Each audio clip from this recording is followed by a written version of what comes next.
Hello guys, my name is professor Mayur Itankar और आप देख रहे हैं मेरा channel Mayur sir physics and mechanical engineering. जैसा कि बच्चों आपने थंबनेल को देख के आज समझ गए होंगे कि आज का जो टॉपिक है वो बड़ा इंपॉर्टेंट टॉपिक है।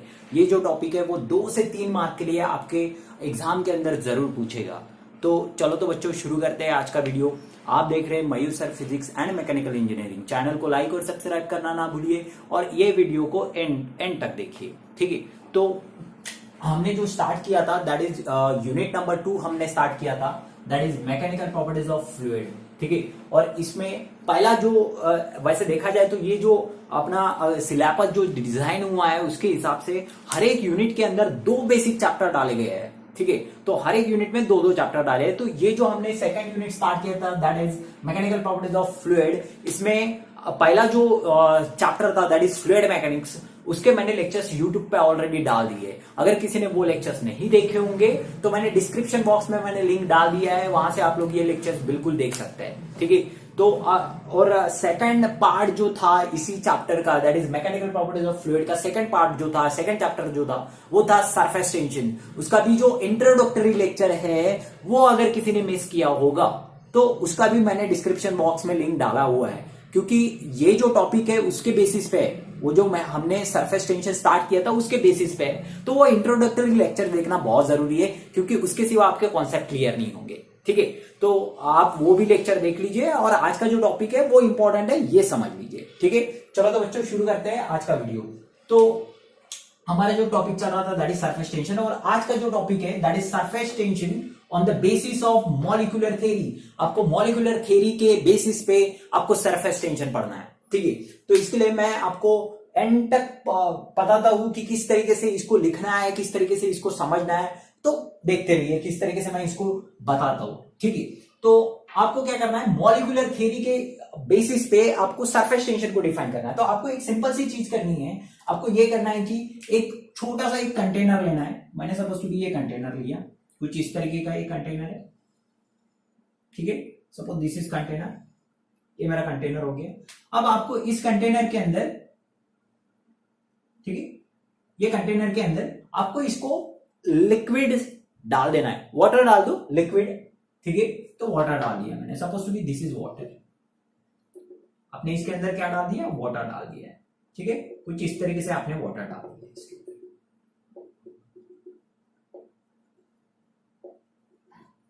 ठीक है। आपने वाटर डाल दिया। अब आपको क्या करना है, ये जो आपने लिया है, सपोज ये था आपका कंटेनर, ये था आपका कंटेनर, ठीक है। कंटेनर दैट इज सॉलिड, ये सॉलिड था।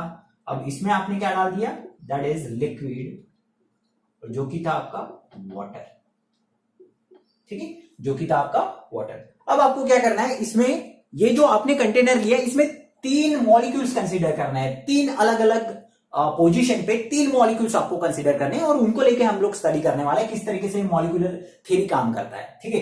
अब मैं मॉलिक्यूल नंबर ए लेता हूं, मैं यहां पे लिख रहा हूं, आपको सबको दिखाई दे रहा होगा, ठीक है। मैं molecule number this is suppose to be 1 that is molecule A. मैं बात कर रहा हूं मॉलिक्यूल ए की। अब देखिए मॉलिक्यूल ए कहां है, मैं मॉलिक्यूल ए निकाल रहा हूं। सपोज दिस इज मॉलिक्यूल ए।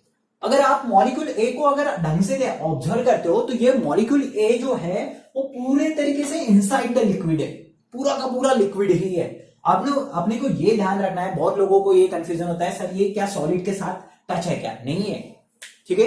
मैंने थोड़ा सा ऊपर निकाला हुआ है। तो ये जो मॉलिक्यूल नाम जो मॉलिक्यूल ए है वो पूरा का पूरा कैसे बना हुआ है, लिक्विड से बना हुआ है, ठीक है। अब बात आती है ये मॉलिक्यूल ए कैसे बिहेव करेगा, ठीक है। अब हमने जो दो इंटरमॉलिक्यूलर फोर्स पढ़े हुए हैं। What is intermolecular force? Intermolecular force is an force of attraction और रिपल्शन बिटवीन 2 पार्टिकल्स। 2 पार्टिकल के बीच का फोर्स, उसी को हम लोग कहते हैं intermolecular force. Intermolecular force 2 part में डिवाइड होता है। First one is an adhesive force, second one is an cohesive force. चाहे कोहेसिव पहले लो एडेसिव बाद में लो, कोई फर्क नहीं करता। What is cohesive force? The force of attraction between molecules of a same substance. अगर आपका मॉलिक्यूल 2 सेम सब्सटेंस से बना होगा, जैसे ये पेन सेम सब्सटेंस है, सॉलिड सॉलिड से बना है, तो इसमें कौन सा फोर्स रहेगा, that is called cohesive force. अगर आपका सब्सटेंस डिफरेंस होगा तो उसे कहते हैं हम लोग एडेसिव फोर्स। अगर मैं मॉलिक्यूल ए को देखता हूं तो मॉलिक्यूल ए जो है वो कंप्लीटली इनसाइड द लिक्विड है, कंप्लीटली इनसाइड द लिक्विड है, ठीक है, पूरी तरीके से इनसाइड द लिक्विड है। आपको समझ रहा है, पूरे तरीके से ये इनसाइड द लिक्विड है। अब ये अगर पूरी तरीके से इनसाइड द लिक्विड है तो पार्टिकल जो है लिक्विड के सेम हो गए, तो दो पार्टिकल के बीच में कौन सा फोर्स होगा, of course that is called cohesive force. तो जो मैं कोहेसिव फोर्स जो है वो मैं रेड कलर से बताता हूं। देखिए हर एक पार्टिकल में जो एक्ट हो रहा है ये मॉलिक्यूल ए में, ये कौन सा फोर्स रहेगा, आपका कोहेसिव फोर्स रहेगा, ठीक है, कोहेसिव फोर्स।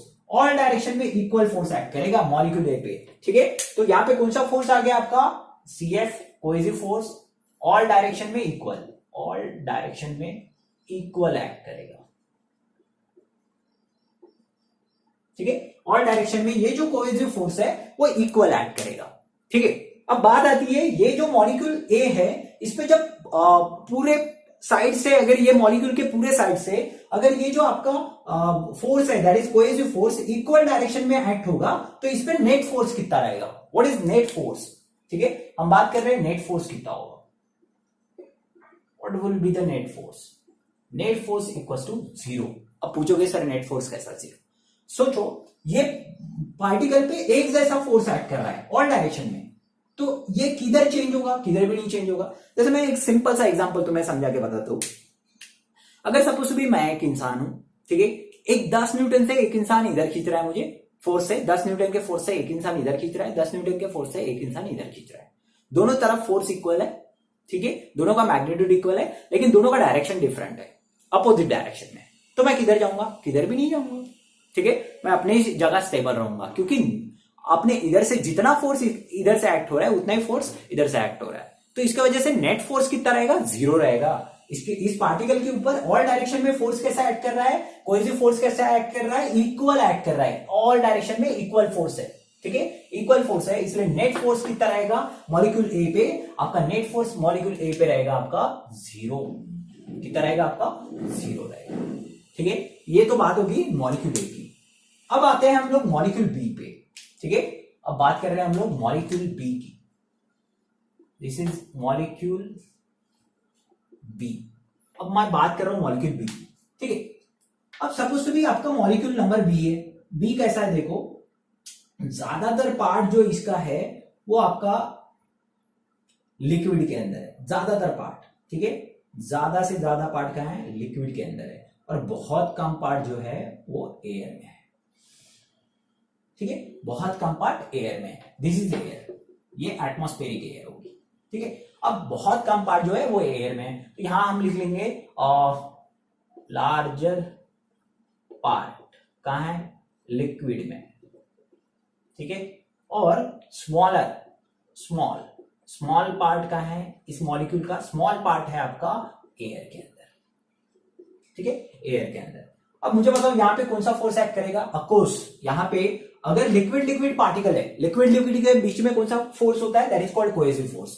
तो यहाँ पे मॉलिक्यूल नाम, ये जो ए नाम का बी नाम का मॉलिक्यूल है, इस पे जो क्या होगा, फोर्स एक्ट होगा इस डायरेक्शन में, इस डायरेक्शन में, इस डायरेक्शन में, इस डायरेक्शन में। तो ये कौन सा फोर्स रहेगा, that is called cohesive force, ठीक है। अब लिक्विड में कौन सा फोर्स रहेगा, that is called cohesive force, ठीक है।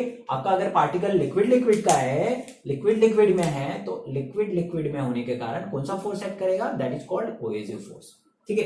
लेकिन व्हाट अबाउट ये जब एयर के कांटेक्ट में आएगा, भले चाहे स्मॉलर पार्ट हो, ये जब एयर के कांटेक्ट में आएगा तो यहाँ पे कौन सा फोर्स लगेगा, that is called cohesive force. मैं ग्रीन लाइन से ये बता रहा हूं, that is called cohesive force. इसे हम लोग क्या कहते हैं, कोहेसिव फोर्स कहते हैं, ठीक है। सो आपका जो लिक्विड एयर है, लिक्विड एयर जो है, यहाँ पे कौन सा फोर्स एक्ट करेगा आपका, लिक्विड एयर, लिक्विड पे आपका फोर्स एक्ट किया, लिक्विड पे आपका फोर्स एक्ट किया, दैट इज कोहेसिव फोर्स। लेकिन जब लिक्विड एयर आया तब आपका कौन सा फोर्स एक्ट किया, that is called adhesive force, ठीक है, एडहेसिव फोर्स। तो आप देख रहे होंगे डाउनवर्ड डायरेक्शन में कौन सा फोर्स लग रहा है, कोहेसिव फोर्स, लेकिन अपर डायरेक्शन में कौन सा फोर्स लग रहा है, एडहेसिव फोर्स। अब बात आती है इस पे नेट फोर्स क्या होगा, इस पे नेट फोर्स क्या होगा। अब सबसे इंपॉर्टेंट चीज नेट फोर्स क्या होगा, यही पढ़ने लायक है इसके अंदर। ऊपर का पॉइंट तो समझ आता है, नीचे का पॉइंट नहीं समझ आता है। अब कौन सा फोर्स बड़ा है, क्या डाउनवर्ड खींचने वाला CF बड़ा है या अपवर्ड खींचने वाला AM बड़ा है। तो आपको मैं बता दूं, लिक्विड में जो फोर्स होता है इंटरमोलिकुलर फोर्स, वो बहुत ज्यादा रहता है, CF। ठीक है, लिक्विड आपने अगर इंटरमोलिकुलर फोर्स की बात अगर आप लोग करते हो, what is intermolecular force? Intermolecular force की अगर आप बात करते हो तो यहां पे अगर देखते हैं तो सॉलिड में सबसे ज्यादा रहता है, लिक्विड में थोड़ा सा कम रहता है, गैस में सबसे कम रहता है इंटरमोलिकुलर फोर्स। अगर सपोज टू बी मैं सॉलिड के पार्टिकल की अगर बात करता हूं तो इनमें इंटरमोलिकुलर फोर्स बहुत स्ट्रॉन्ग रहता है। जैसे ये पेन में इंटरमोलिकुलर फोर्स बहुत स्ट्रॉन्ग है। लेकिन अगर मैं बात करता हूं इस लिक्विड की, तो इसमें इंटरमोलिकुलर फोर्स कैसा है? बहुत ही कम है, बहुत कम है इसमें। ठीक है, अब बात करते हैं हम लोग गैस की। तो गैस में जो है वो इंटरमोलिकुलर फोर्स कैसा है आपका? बिल्कुल ही कम है। ठीक है, बिल्कुल ही कम है। तो इंटरमोलिकुलर फोर्स इस तरीके से वो कम होते जाता है। अब बात आती है, आप अगर अच्छे से अगर इसको देखते हो तो लार्जर जो पार्ट है, लार्जर पार्ट का है, लिक्विड का है, तो आपका जो कोहेसिव फोर्स है वो कैसा रहेगा? स्ट्रांग रहेगा। आपका जो कोहेसिव फोर्स है जो कि डाउनवर्ड डायरेक्शन में है, ये जो कोहेसिव फोर्स है जो डाउनवर्ड डायरेक्शन में है, बहुत स्ट्रांग रहेगा। ठीक है, अब बात आती है एडिटिव फोर्स। कुछ ही पार्ट एडिटिव फोर्स का क्या होता है? लिक्विड एयर एडिटिव फोर्स कुछ ही पोर्शन है, और एयर होने के वजह से एयर के पार्टिकल बहुत दूर दूर रहते हैं, तो इंटरमोलिकुलर फोर्स कैसा रहेगा? थोड़ा सा कम रहेगा। ठीक है, थोड़ा सा क्या रहेगा? कम रहेगा। इसलिए मैं देखो जो बड़ी लाइन है वो CF की है। ठीक है, red line cohesive force downward direction, additive force ऊपर में, लेकिन ये कैसी है? छोटी है। ठीक है, छोटी सी लाइन है, इसलिए इसका मतलब ये होता है कि एडिटिव फोर्स जो है वो बहुत कम लगेगा लिक्विड और एयर के बीच में। कोहेसिव फोर्स बहुत ज्यादा स्ट्रांग रहता है क्योंकि वो लिक्विड है। अब मुझे बताओ नेट फोर्स कहां रहेगा? अगर अपना फोर्स, ठीक है, अपना फोर्स अगर कोहेसिव वाला ज्यादा है, एडिटिव वाला कम है, तो नेट फोर्स कहां रहेगा? डाउनवर्ड डायरेक्शन में, डाउनवर्ड डायरेक्शन में रहेगा। और डाउनवर्ड डायरेक्शन में कौन इसको खींचेगा? कोहेसिव फोर्स ही खींचेगा। अगर इसको भी समझना है तो सिंपल एग्जांपल मैं तुम्हें बताता हूं। सपोज टू बी 10 न्यूटन से एक बंदा इधर खींच रहा है, 2 न्यूटन से इधर खींच रहा है। ठीक है, 10 न्यूटन से राइट हैंड साइड, 2 न्यूटन से लेफ्ट हैंड साइड। मैं किधर जाऊंगा और कितने न्यूटन से जाऊंगा? मैं जाऊंगा 8 न्यूटन से राइट हैंड साइड की तरफ, क्योंकि आपका जो इसी एग्जांपल में समझ लेते हैं, कोहेसिव फोर्स क्या है? वो ज्यादा है और एडिटिव फोर्स बहुत कम है। ठीक है, तो इसको ये जो पार्टिकल है वो कहां चला जाएगा? वो डाउनवर्ड डायरेक्शन में जाना स्टार्ट हो जाएगा। ठीक है, so this is molecule number B. अब बात करते हैं हम लोग मॉलिक्यूल सी की। मॉलिक्यूल सी, ठीक है, हम मॉलिक्यूल सी की बात करते हैं। तो मॉलिक्यूल सी क्या, किस तरीके से इस पे काम होता है देखिए। अब मॉलिक्यूल सी क्या है ना, half of the part is in air, half of the part is in uh, this is molecule B. अब मॉलिक्यूल सी जो है उसका हाफ पार्ट का है, हाफ पार्ट है आपका लिक्विड में, और हाफ पार्ट का है आपका, हाफ पार्ट है आपका एयर के अंदर। ठीक है, अब सोचो यहां पे जो फोर्स लगेगा दैट इज, यहां पे जो फोर्स लगेगा ये पूरे तरीके से कौन सा लगेगा? दैट इज कॉल्ड, बराबर है, ये लगेगा आपका, that is called cohesive force. मतलब अगर आपका लिक्विड है, आपका अगर लिक्विड है तो आपका फोर्स कौन सा? Cohesive force. लेकिन जब एयर के साथ कांटेक्ट में आ रहा तो यहां पे कौन सा फोर्स लगेगा? 100% एडिटिव फोर्स लगेगा। यहां पे भी कौन सा फोर्स लगेगा? एडिटिव फोर्स लगेगा। ठीक है, अब बात आती है यहां पे जो फोर्स लगेगा दैट इज कॉल्ड एडिटिव। ठीक है, लिक्विड एयर के बीच में जो फोर्स लगेगा एडिटिव फोर्स लगेगा। अब बात आती है कौन सा फोर्स ज्यादा रहेगा। मैं इसको अच्छे तरीके से आपको समझा देता हूं कि कौन सा फोर्स ज्यादा रहेगा। मैं अगर लिक्विड के पार्टिकल की बात करता हूं तो वो इंटरमॉलिक्यूलर फोर्स बहुत ज्यादा रहता है क्योंकि मॉलिक्यूल बहुत नजदीक होता है। ठीक है, तो ये कोहेसिव फोर्स बहुत ज्यादा स्ट्रांग रहेगा लिक्विड क्योंकि इंटरमॉलिक्यूलर फोर्स ज्यादा है, मॉलिक्यूल्स के बीच का डिस्टेंस कम है। लेकिन लिक्विड एयर के जब आते हैं बात तो इंटरमॉलिक्यूलर फोर्स बहुत कमजोर है क्योंकि एयर का इंटरमॉलिक्यूलर फोर्स बहुत कम होता है। ठीक है, तो कोहेसिव फोर्स बहुत कम रहेगा। ठीक है, सो इंटरमॉलिक्यूलर फोर्स यहाँ पे जो है वो डाउनवर्ड डायरेक्शन में है, दैट इज कोहेसिव फोर्स, और यहाँ पे जो है वो अपवर्ड डायरेक्शन में है। अगेन ये कैसा है? कमी है। ठीक है, तो what will be the net force? Net force कितना रहेगा मॉलिक्यूल सी पे भी? नेट फोर्स, ठीक है, ऑफकोर्स अगर कोहेसिव फोर्स ज्यादा है, एडिटिव फोर्स कम है, तो ये पार्टिकल कहां खींचा जाएगा? Towards downward direction, downward direction में खींचा जाएगा। ठीक है, और किसके कारण? दैट इज कोहेसिव फोर्स के कारण, कोहेसिव फोर्स के कारण। समझ में आया? तो यहां तक जो है इसका बेसिक है। अब बात आती है ये ऐसा क्यों हो रहा है और इसके कारण होगा क्या? क्योंकि हम पढ़ रहे surface tension on the basis of molecular theory, तो ये होगी आपकी मॉलिक्यूलर थ्योरी। अब इसके बेसिस पे आपको समझना है कि किस तरीके से सरफेस टेंशन यहाँ पे क्रिएट होता है, ठीक है। अब मुझे बताओ, हर एक पार्टिकल जो एयर के साथ कांटेक्ट में आ रहा है, चाहे पार्टिकल नंबर बी हो चाहे पार्टिकल नंबर सी हो, ये जो surface film, this is called surface film, इसको आप लोग सरफेस फिल्म कहते हैं। ये जो ऊपर डायरेक्शन में बन रही है, this is called surface film. So this is called as ना सरफेस फिल्म। इसको हम लोग क्या कहते हैं, सरफेस फिल्म कहते हैं। जैसे सरफेस फिल्म को अगर आपको समझना है तो कुछ इस तरीके से समझ सकते हैं। सपोज टू बी ये आपका एक ग्लास है, इसके अंदर आपने अगर वाटर डाल दिया तो यहाँ पे जो फिल्म क्रिएट हो जाएगी, this is called surface film. इसे हम लोग क्या कहते हैं, सरफेस फिल्म कहते हैं। तो सरफेस फिल्म के ऊपर जितने भी पार्टिकल्स है, चाहे वो यहाँ होगा, यहाँ होगा, यहाँ होगा, यहाँ होगा, हमने बी और सी कंसिडर किया, तो हर एक पार्टिकल कहाँ जाना चाहता है, डाउनवर्ड डायरेक्शन में जाना चाहता है। ऐसा क्यों, व्हाट इज कंक्लूजन? अब मैं आपको कंक्लूजन बता रहा हूं, ठीक है। यही इंपॉर्टेंट है, कंक्लूजन क्या है, ठीक है। अब पार्टिकल बी हो, पार्टिकल सी हो, ये हर एक पार्टिकल कहां जाना चाहता है, डाउनवर्ड डायरेक्शन में जाना चाहता है। इसीलिए क्योंकि इसका पोटेंशियल एनर्जी कैसा रहे, मिनिमम रहे। क्योंकि पोटेंशियल एनर्जी क्या होता है, mgh, ठीक है। मास है इसका, पर्टिकुलर ग्रेविटी है, हाइट भी है इसकी, तो इसमें क्या है, पोटेंशियल एनर्जी है। और हर एक पार्टिकल क्या चाहता है, पोटेंशियल एनर्जी मिनिमम रहे। ये एयर के साथ कांटेक्ट में नहीं आना चाहते, एयर के साथ कांटेक्ट में ये आना नहीं चाहते हैं, आना नहीं चाहते। इसलिए क्यों नहीं आना चाहते, क्योंकि इनका पोटेंशियल एनर्जी जो है वो बढ़ जाएगा। अब पोटेंशियल एनर्जी किस तरीके से बढ़ेगा, सपोज टू बी ये पार्टिकल बी है या सी है, पार्टिकल बी या सी को आपको अपवर्ड डायरेक्शन में खींचना है, तो आपको क्या लगाना पड़ेगा, वार्डन क्या रहता है, फोर्स इनटू डिस्प्लेसमेंट, बराबर है। तो ये जो वार्डन है वो अगेंस्ट क्या काम करेगा, पोटेंशियल एनर्जी के अगेंस्ट काम करेगा। मतलब हर एक पार्टिकल जाना चाहता है नीचे, क्योंकि वो चाहता है कि उसकी पोटेंशियल एनर्जी कैसे रही है, मिनिमम रहे। और आपको क्या करना पड़ेगा, वर्डन करना पड़ेगा, कहां, अपवर्ड डायरेक्शन में खींचने के लिए, ठीक है। तो हर एक पार्टिकल जब नीचे जाना चाहता है, नीचे क्यों जाना चाहता है, क्योंकि इसके ऊपर क्या लग रहा है, एक अनबैलेंस फोर्स लग रहा है। हर एक पार्टिकल, चाहे पार्टिकल नंबर बी हो या सी हो, इस पे क्या एक्ट हो रहा है, अनबैलेंस्ड फोर्स एक्ट हो रहा है, अनबैलेंस्ड फोर्स एक्ट हो रहा है। और वो कौन सा है, CF, that is cohesive force, जो कि डाउनवर्ड डायरेक्शन में जा रहा है। अब ये जो कोहेसिव फोर्स है वो डाउनवर्ड डायरेक्शन में जा रहा है, ठीक है, डाउनवर्ड डायरेक्शन में खींच रहा है। तो हर एक पार्टिकल कहां जा रहा है, डाउनवर्ड डायरेक्शन, डाउनवर्ड डायरेक्शन। तो जब ये पूरे पार्टिकल डाउनवर्ड डायरेक्शन में जाएंगे तो ये सरफेस फिल्म कहां पुल्ड होगी, टुवर्ड्स इनसाइड द लिक्विड। ये जो सरफेस फिल्म है वो टुवर्ड्स द इनसाइड लिक्विड खींची जाएगी। सरफेस फिल्म जो है वो इनसाइड द लिक्विड क्या होगी, पुल्ड होगी। क्या होगी, पुल्ड होगी। ये वर्ड बड़ा इंपॉर्टेंट है, पुल्ड, ठीक है, क्या होगी, पुल्ड होगी। अब सोचो, पुल्ड होना मतलब ही क्या होना, फोर्स लगाना। अब कोई भी चीज पे अगर आप फोर्स लगाते हो, जैसे अगर आपका सपोज टू बी ये रबर है, रबर नहीं पेन है, फिलहाल तो ये पेन है, ठीक है। सपोज टू बी ये आपका रबर है, और रबर के ऊपर आपने अगर सपोज टू बी फोर्स लगाया, ठीक है, ये डायरेक्शन में, ये डायरेक्शन में, ठीक है। तो इसके अंदर फोर्स लगाया तो इसमें क्या क्रिएट हो जाएगा, टेंशन। रबर में क्या क्रिएट हो जाएगा, टेंशन। तो सोचो यहाँ पे जो फोर्स लग रहा है, अनबैलेंस फोर्स, कोहेसिव फोर्स, इसके कारण ये जो फिल्म है उसमें क्या प्रोड्यूस होगा, इस फिल्म के अंदर प्रोड्यूस होगा आपका टेंशन।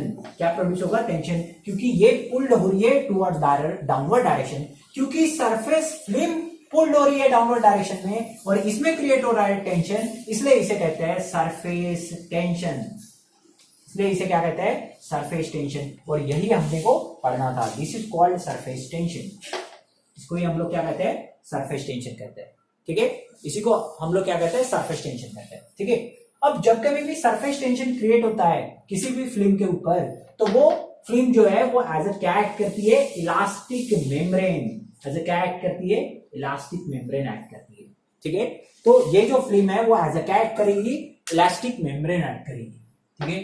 ये एज अ क्या एक्ट करेगी, इलास्टिक मेम्ब्रेन एक्ट करेगी। समझ में आ रहा है? तो ये फिल्म जब as a elastic membrane act करेगी, ठीक है, तो इसकी टेंडेंसी क्या होगी, टेंडेंसी टू कॉन्ट्रैक्ट, क्योंकि हर एक मॉलिक्यूल क्या चाहता है, डाउनवर्ड डायरेक्शन में जाए। तो ये फिल्म क्या हो जाएगी, कॉन्ट्रैक्ट हो जाएगी, इनसाइड चली जाएगी लिक्विड, ठीक है।